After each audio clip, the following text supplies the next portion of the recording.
예수님께서 십자가상에서 7마디 말씀을 하셨죠. 우리는 그것을 소위 가상칠언이다라고 말합니다. 그런데 그 7마디 말씀 가운데 지난 시간에는 6번째 말씀에 해당하는 말씀, 다 이루었다라는 말씀에 대해서 생각해 보았어요. 두 가지 의미를 생각해 보았죠. 그 첫 번째 의미는 메시아에 대해 성경에 예언된 모든 예언을 우리 예수님께서 다 이루셨다라는 의미였고요. 그 다음에 그 두 번째 의미는 예수님께서 이 땅에 오신 목적, 그 목적이 무엇이었습니까? 우리의 죄값을 다 지불해 주심으로 우리를 구원해 주시는 것, 그 목적을 다 이루셨다는 것이었어요. 그러므로 우리가 구원을 받기 위해서 우리가 따로 해야 할 일이 없다. 왜? 주님께서 다 이루셨기 때문에. 우리가 해야 할 일은 오직 내 대신 값을 지불해 주신 그 예수 그리스도를 믿는 것 뿐이다 라고 말씀을 드렸어요. 자, 그런데 이것이 예수님께서 다 이루었다라고 말씀하신 말씀의 의미 전부인가? 아니, 몇 가지가 더 있어요. 오늘은 그 또 한 가지 의미, 세 번째 의미를 생각해 보려고 하는데요. 예수님께서 다 이루셨다라고 말씀하신 그 말씀의 세 번째 의미는 무엇인가?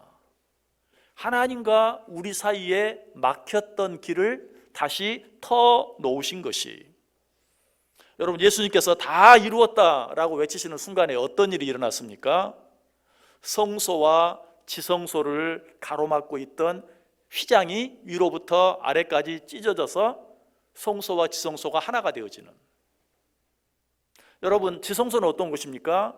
대제사장만이 들어갈 수 있는, 대제사장만이 들어가서 우리의 죄를 사하는 화목제물을 드리며 제사를 드릴 수 있는 그런 곳이었어요. 그런데 그 일을 누가? 예수 그리스도께서 단번에 자기 몸을 희생제물로 드리심으로 말미암아서 이제는 누구라도, 이전에는 지성소에 들어갈 수 없었던, 성소에만 머물러야 했던 그런 모든 자들이 누구라도 하나님 앞에 나아가 직접 제사할 수 있는, 기도할 수 있는 그 길을 열어 놓으셨다라는 것이, 이 사실에 대해서 히브리서 10장 19절에 이렇게 말합니다. 그러므로 형제들아, 우리가 예수의 피를 힘입어 성소에 들어갈 담력을 얻었다. 이 말은 우리가 예수 그리스도로 말미암아, 예수 그리스도께서 우리의 죄값으로 십자가상에서 흘려주신 그 피값으로 말미암아 우리가 하나님 앞에 나아가 직접 고할 수 있는 자격을 얻게 되었다라고 말하고 있는 것이, 하나님께서는 우리를 창조하실 때 하나님과 늘 교통하는 삶을 살도록 창조하셨어요. 이 하나님과 교통하는 삶, 이 삶은 정말 아름다운 삶이고요, 기쁨이 넘치는 삶이고 감사가 넘치는 삶이, 그 삶 속에는, 하나님과 늘 교통하는 삶 속에는 어떤 염려나 근심도 없어요. 그야말로 에덴 동산의 삶이죠. 하나님께서 인간을 처음 창조하셔서 에덴 동산에 두셨는데 그때는 하나님과의 교통이 너무 자유롭게 이루어졌어요. 그래서 그때의 삶은 그야말로 에덴 동산의 삶, 천국의 삶이었어요. 아무런 염려도 없고 근심도 없는. 그런데 이 하나님과 우리 사이의 교통을 가로막는 장애물이 생기게 되었죠. 그 장애물이 무엇입니까? 우리 성경을 통해서 같이 한번 확인해 보겠습니다. 이사야 59장 1절 2절.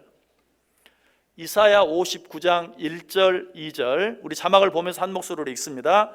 여호와의 손이 짧아 구원하지 못하심도 아니요 귀가 둔하여 듣지 못하심도 아니라 오직 너희 죄악이 너희와 너희 하나님 사이를 갈라놓았고 너희 죄가 그의 얼굴을 가리어서 너희에게서 듣지 않으시게 함이니라. 아멘. 하나님과 우리 사이를 무엇이 갈라놓았다고요? 너희 죄가.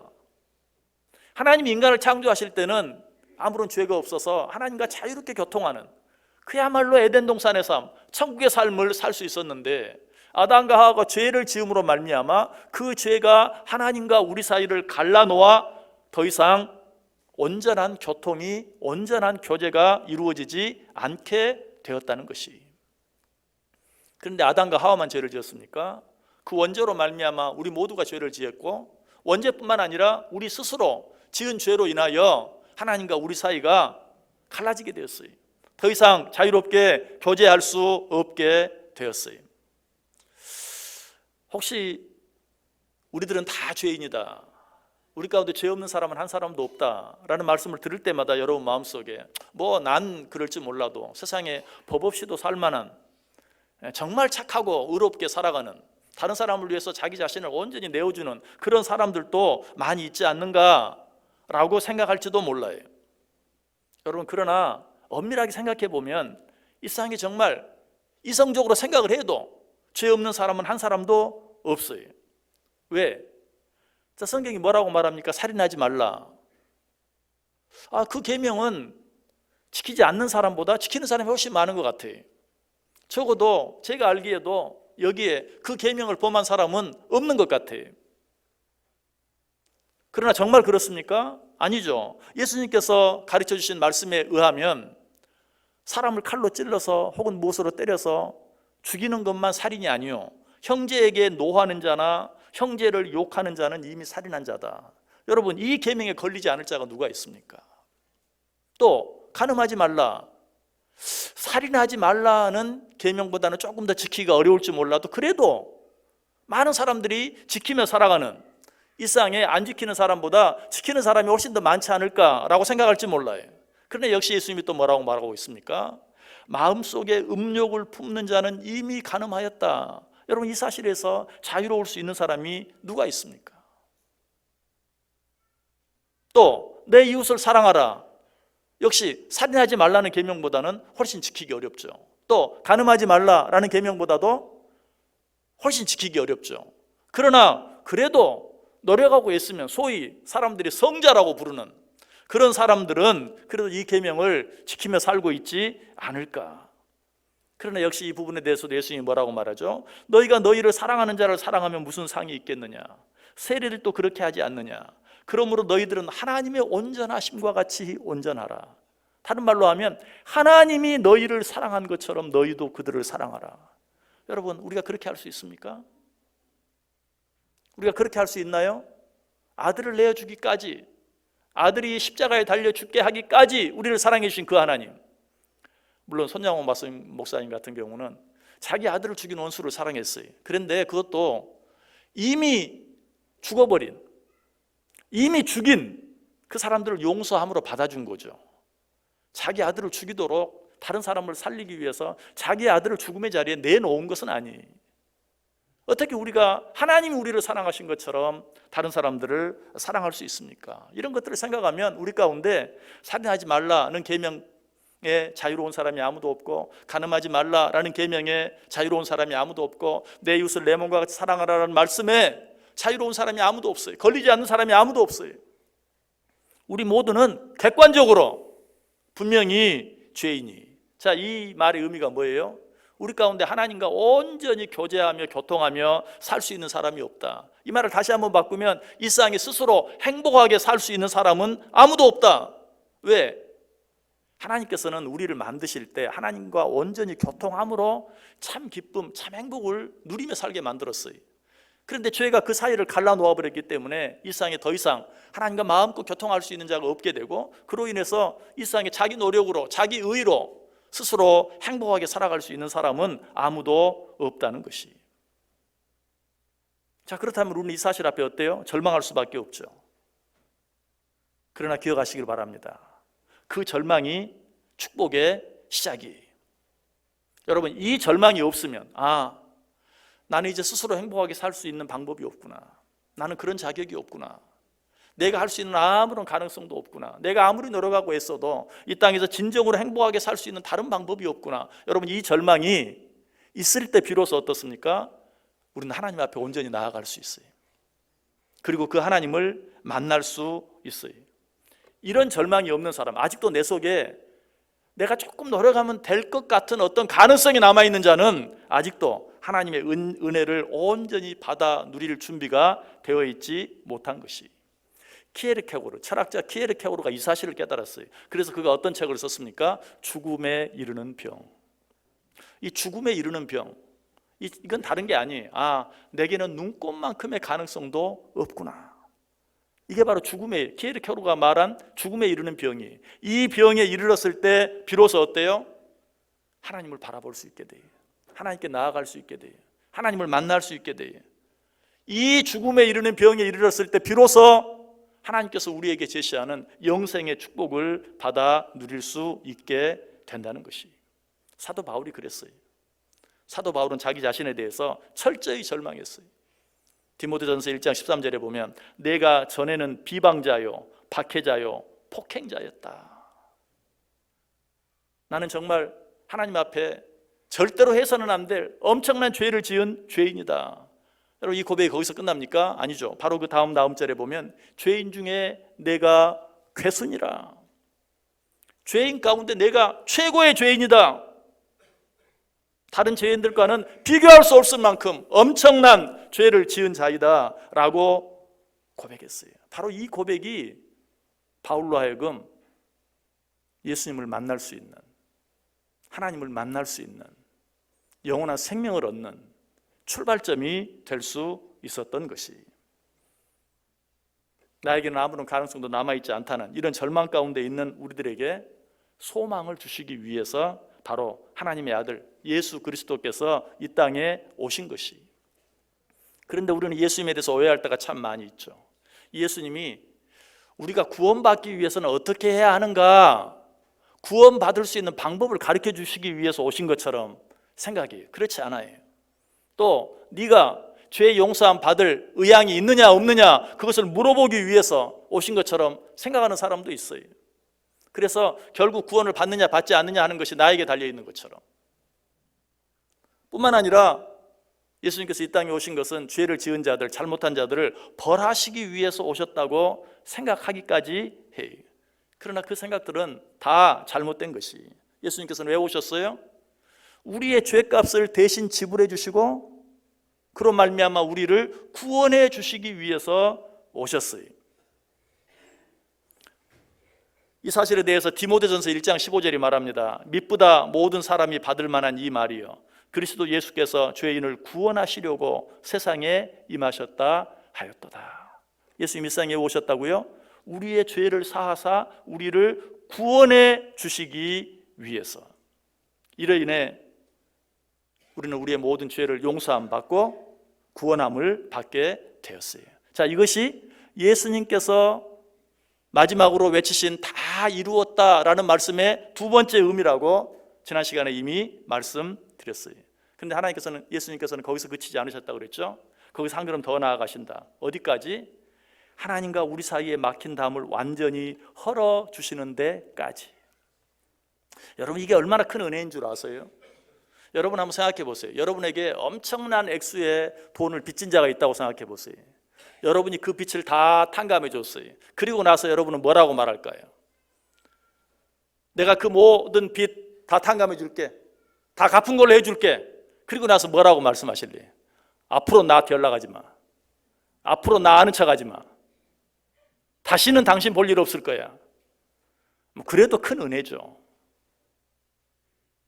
그런데 예수님께서는 어떻게 했어요? 우리의 빚을 다 갚아주시고 그것으로 끝나지 아니하고 이제 너와 내 길이 자유로워졌다. 이제 네가 언제라도 하나님 앞에 마음껏 나아갈 수 있다. 그 죄의 값은 내가 다 지불했으니 너는 이제 그런 죄책감, 죄의식 다 버리고 자유롭게 하나님께 나아가. 네가 아를 사정이 있으면 언제든지 그에게 고하라 라고 우리에게 말씀해 주시는 것이. 이 사실에 대해 사도 바울이 말해요. 고린도후서 5장 19절에서 곧 하나님께서 그리스도 안에 계시사 세상을 자기와 화목하게 하시고 빚 다 갚아주고 죄값 다 청산해주고 이제 나 아는 척하지 마가 아니고 이제 우리 더 가까이 지내자. 이제는 정말 그 빚 때문에 내 얼굴 보고 싶어도 보지 못하고 내 앞에 나오고 싶어도 나오지 못하는 그런 마음 다 없애버리고 편안한 마음으로 아무 일도 없었던 것처럼 내 앞에 언제라도 나오라. 우리가 서로 교제하자. 우리가 서로 이야기하자. 우리가 서로 교제하자 라고 말씀해 주고 계시는 것이. 여러분, 피로 죄값을 지불했다는 것이 무엇을 의미합니까? 그것은 자기의 생명으로 우리의 죄값을 지불했다는 것이. 왜? 성경에 보면 피는 생명을 의미해요. 레위기 17장 11절에도 육체의 생명은 피에 있습니다. 레위기 17장 14절에도 모든 생물은 그 피가 생명과 일체라. 예수님께서 우리를 피 흘려 주셨다는 것은 당신의 생명을 대속물로 우리에게 주셨다는 것이. 그래서 요한계시록 5장 9절은 이렇게 말해요. 일찍이 죽임을 당하사 각 족속과 방언과 백성과 나라 가운데에서 사람들을 피로 사서 하나님께 드리시고. 예수님께서 자신의 피로 우리를 샀어요. 우리를 사서 하나님께 드린 거예요. 당신의 자녀들입니다. 마치 우리가 자녀를 낳아서 그 자녀를 내 부모, 할아버지, 할머니에게 안겨드리는 것 같은, 자기의 피로 우리들을 사서 하나님께 드렸다라고 이야기하고 있어요. 여러분, 이 말씀 속에 얼마나 놀라운 축복이 들어있는지 몰라요. 우리 성경을 통해 다시 한번 확인해 볼까요? 에베소서 2장 13절. 역시 자막을 보면서 같이 한 목소리로 읽습니다. 이제는 전에 멀리 있던 너희가 그리스도 예수 안에서 그리스도의 피로 가까워졌느니라. 아멘. 여러분, 혹시 어떤 죄를 지어가지고 어떤 마땅히 갈 수 있는 곳에 가지 못하도록 금지 명령을 받아본 적이 혹 있습니까? 혹시 외국에 가고 싶어도 출국할 수 없는 그런 지경에 처해 본 적이 있습니까? 외국에 나갔다가 국내로 들어오고 싶은데 들어올 수 없는 여건이 다 무효돼 가지고 그런 적이 있습니까? 그런 분 한 분도 안 계시겠죠. 여러분이 그런 지경에 처했다고 생각해 보세요. 집 밖으로 나가지 못하는 어떤 금지령, 심지어는 내 자녀인데 그 자녀 옆에 갈 수 없는 어떤 금지령, 이런 것들을 여러분이 받았다고 생각해 보세요.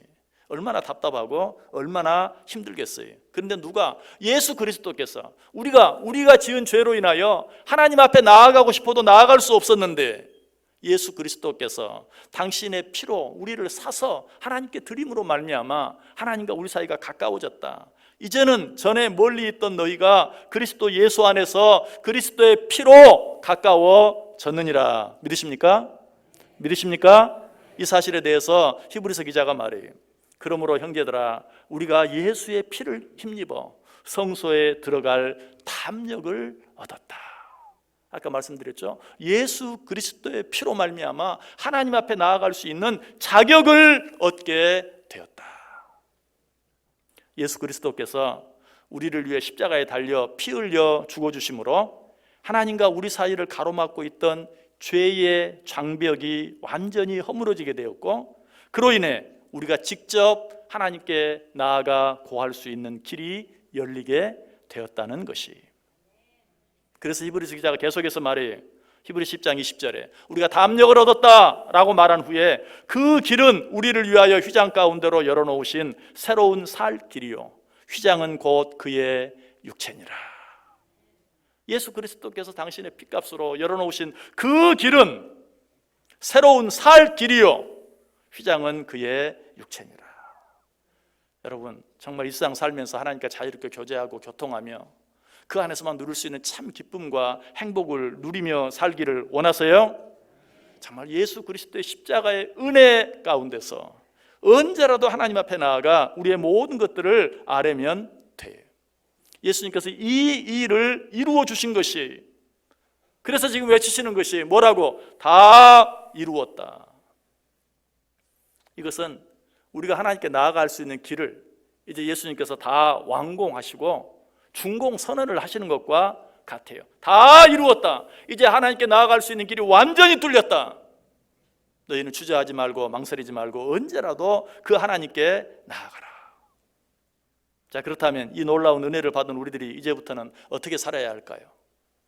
역시 성경을 통해서 한번 확인해 보겠습니다. 히브리서 4장 16절 자막을 보면서 같이 읽습니다. 히브리서 4장 16절 시작. 그러므로 우리는 긍휼하심을 받고 때를 따라 돕는 은혜를 얻기 위하여 은혜의 보좌 앞에 담대히 나아갈 것이니라. 아멘.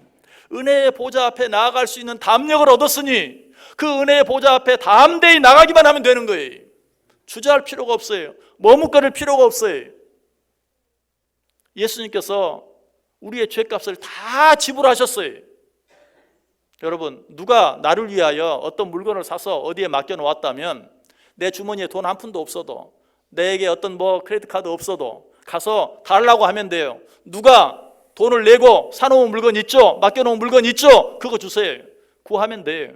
우리가 하나님의 보좌 앞에 담대히 나아가면 돼요. 그러므로 우리는 긍휼하심을 받고 때를 따라 돕는 은혜를 얻기 위하여 은혜의 보좌 앞에 담대히 나아갈 것이니라. 여러분에게 죄의 문제가 있습니까? 큰 대제사장이신 주님으로부터 긍휼하심을 받기 위해 담대하게 그 은혜의 보좌 앞으로 나아가세요. 그리고 그 앞에 내려놓으세요. 여러분에게 어떤 어려운 문제가 있습니까? 그 문제도 때를 따라 돕는 은혜를 주시는 큰 대제사장이신 우리 주님 앞에 다 내려놓으세요. 우리가 그분 앞에 나아가 구하기만 하면 들어주시겠다고 우리에게 얼마나 자주, 얼마나 많이 우리에게 말씀해 주시는 줄 몰라요. 그런 약속의 말씀들을 다 열거하려고 하면 끝이 없어요. 오늘 그 가운데 대표적인 몇 가지 말씀만 우리가 같이 다시 한번 찾아서 읽어보려고 그래요. 맨 먼저 마태복음 7장 7절 8절. 여러분, 이 말씀은 여러분들이 외우시는 분들도 많을 거예요. 마태복음 7장 7절 8절 시작. 구하라 그리하면 너희에게 주실 것이요, 찾으라 그리하면 찾아낼 것이요, 문을 두드리라 그리하면 너희에게 열릴 것이니 구하는 이마다 받을 것이요, 찾는 이는 찾아낼 것이요, 두드리는 이에게는 열릴 것이니라. 아멘. 여러분, 요즘은 자동문들이 참 많죠. 자동문은 어떻습니까? 누르기만 하면 열려요. 또 어떤 문은 그 앞에 서기만 하면 열려요. 그런데 언제 안 열립니까?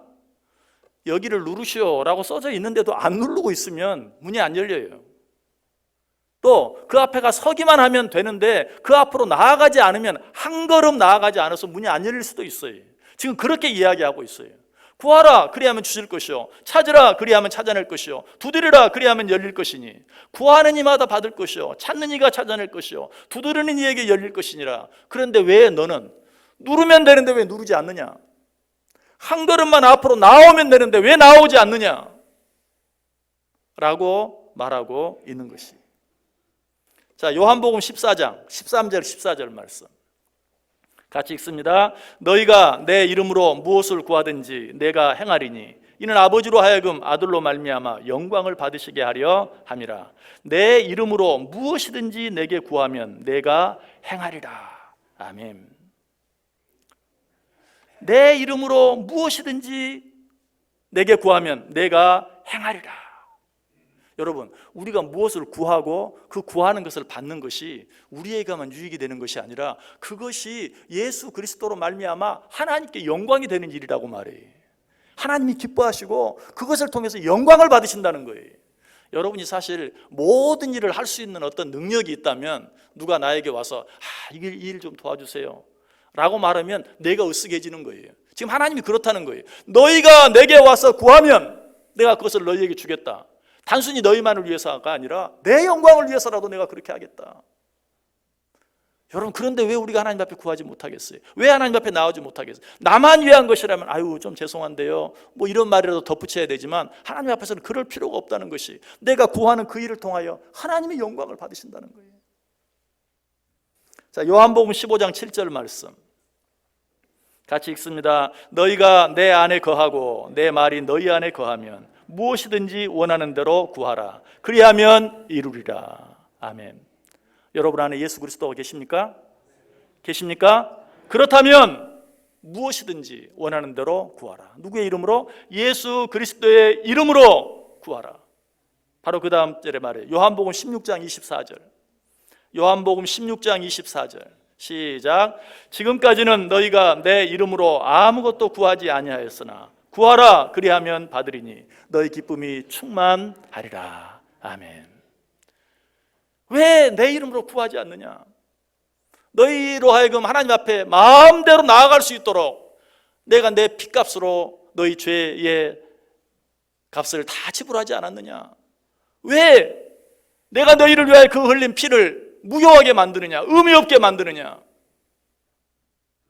너희는 내 이름으로 언제든지 하나님 앞에 나아가서 무엇이든지 구하라. 그리하면 너희가 받을 것이요 너희 기쁨이 충만하게 될 것이다.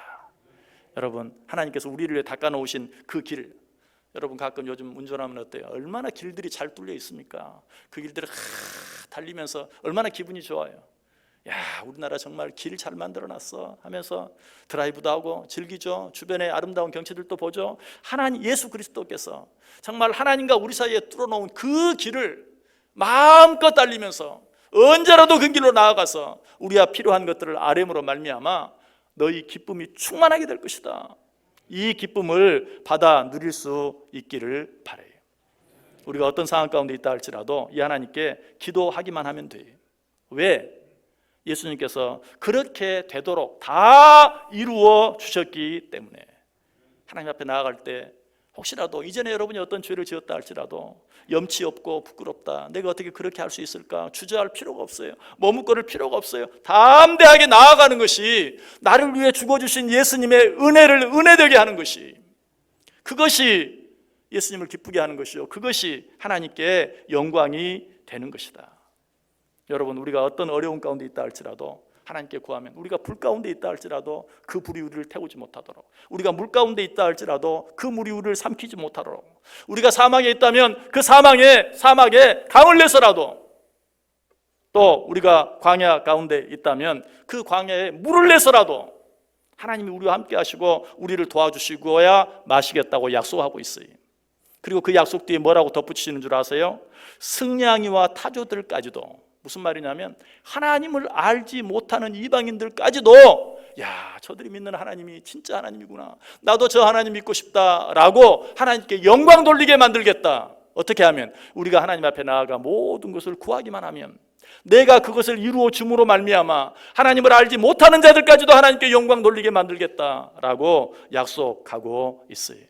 믿으십니까? 믿으십니까? 이 사실 믿음으로 말미암아 지금 여러분이 처해 있는 형편이 불 가운데 있는 것과 같은, 물 가운데 있는 것과 같은, 광야와 같은, 사막과 같은 그 어떤 가운데 있다 할지라도